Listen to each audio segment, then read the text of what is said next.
वज़ीर आला सिंध मुराद अली शाह ने कराची के इलाके कोरंगी में मुख्तलिफ स्कूलों के दौरे किए हैं और तालीमी सरगर्मियों का जायजा लिया है। इस पर हम बात करेंगे डॉनिस के रिपोर्टर सैयद वसीम से। वसीम, क्या वज़ीर आला के दौरे में सब अच्छा है की रिपोर्ट है या कुछ बेज़ाब्तियां भी दिखाई दी?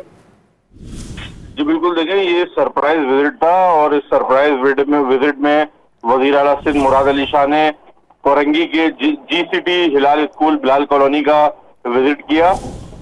वजीर तालीम के साथ जो वजीर आला के साथ वजीर तालीम भी इस दौरे में मौजूद थे और तलबा के साथ जो है वो वजीर आला ने फर्श पर बैठकर उनके जो माइक्रो स्कूलिंग है, यानी कि जो उनको टैबलेट्स के ऊपर जदीद दौर के हिसाब से तालीम दी जा रही है, बच्चों के साथ घुल मिलकर उन्होंने उन तमाम चीजों का जायजा लिया।